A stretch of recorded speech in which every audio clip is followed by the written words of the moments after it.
fearless. Being fearless, showing up without fear, and any number of other ways that you may interpret that term. But I thought that this would be a good opportunity to take a little meditation, a little bit of time to find our strength in the midst of potential fear. So there are real fears, like you're driving and there's another car coming at you, or any number of other things that feel and sound very tragic, right? There are fears that are associated with past experiences. There are fears that also keep us from living. So I heard that happened to so therefore I'm not even going to get close to doing that. And that may be an experience that you actually really enjoy. So now we've stolen from ourselves in that way based on fear. So I remember reading at one point in time, I think it was a Brené Brown book that talks about fear specifically and how we need fear in our lives, right? Fear can sometimes save our lives, can activate this part of our brain that moves us out of a situation that could be harmful based on fear. However, we don't want fear to drive the car. That's the way I like to look at it. I think that's how Brené Brown put it. So fear can be in the car, right? Fear can be within our existence, but it's not driving the car. So fear is not what is manipulating or is making the decisions for my everyday life. So we'll put fear in the back seat. You can sit back there. And for this meditation, I'll ask for you to close the eyes or soften your gaze if that feels okay. And imagine picking fear up, setting fear in the back seat of whatever kind of car you want this to be. And just take a moment here, knowing that we've moved something that perhaps has been in the front seat for a long time. So let's breathe into that. Breathe into these first steps of taking back your power, to not allowing fear to drive the car, but to still be present, but that you have control. Just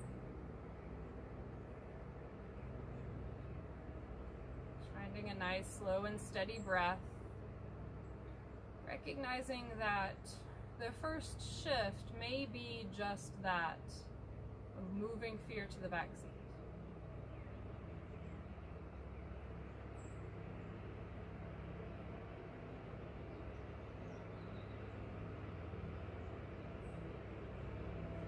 Now with fear in the back seat, we can start the car, whichever manner feels right for you. We'll start the car, put the car in drive, and we'll begin to just make our way up a mountain. Driving this car up the mountain, seeing that there are edges that might show up on one side. They may show up on the other side as you circle your way up the mountain.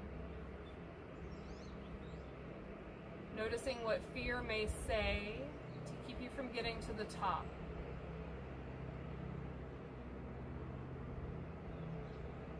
And when those voices come into your head, these old narratives that are driven by fear, then can we pause? Perhaps we even hit the brake on the car for just a moment, and we breathe. Find a spot. We breathe.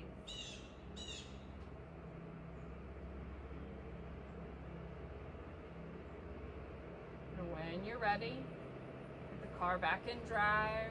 We are in control of this experience, not attached to it. We have our power here as we begin to drive towards the peak once again.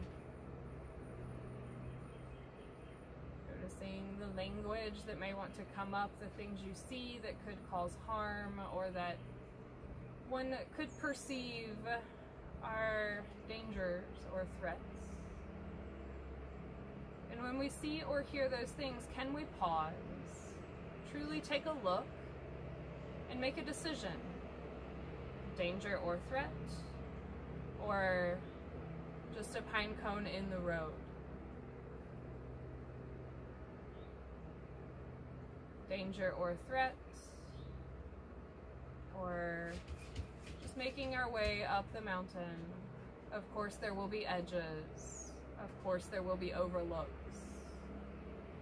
Perhaps we find ourselves pausing at an overlook to take a look around, finding some beauty. Taking a nice big breath into this mountain air.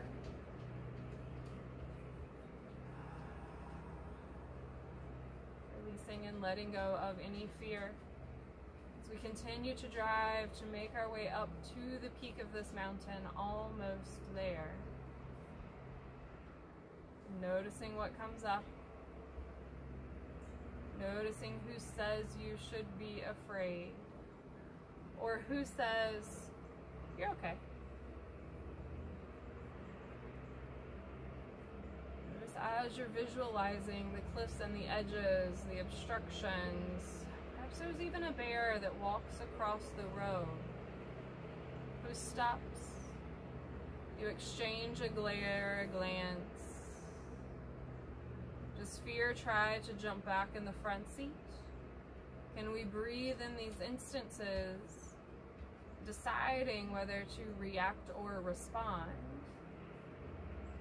And then continuing to move forward without fear. Breathing into that.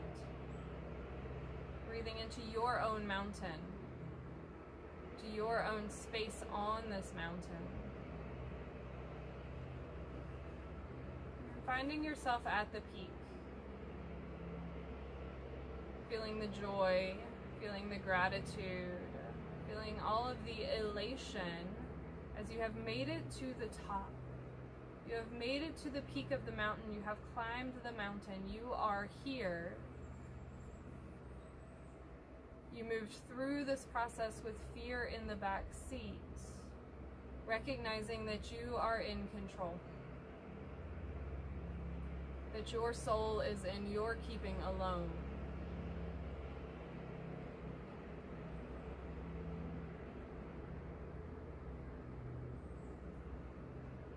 You're hearing the gentle sounds of the breeze moving past your ears, maybe rustling through your hair, across your skin, through the clothes in which you wear. Perhaps we've made it to the top of this mountain just as the sun is beginning to set. The sky lights up, beautiful orange, pink, red. From this peak, perhaps you can see for miles. No obstruction of our views based on fear.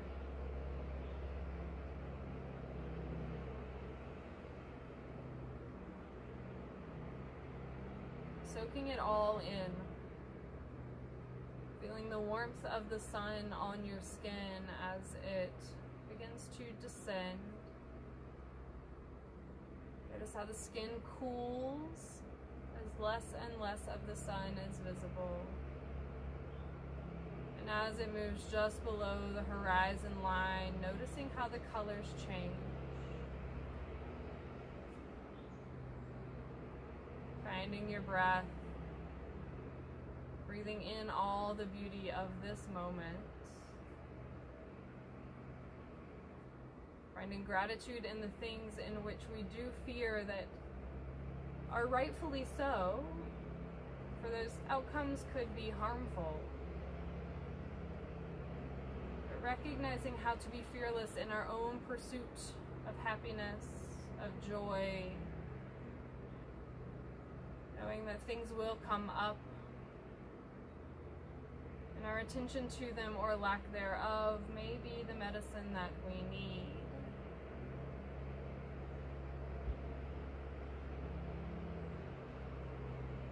Making choices for yourself. finding freedom in all that is. Setting fear to the side, fear to the back seat, so we can truly move in to vulnerability, to transparency, to all the parts of us that we truly are.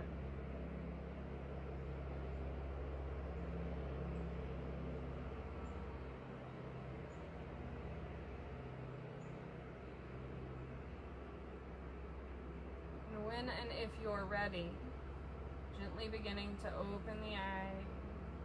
Maybe they flutter open. Bringing your hands in to find our heart.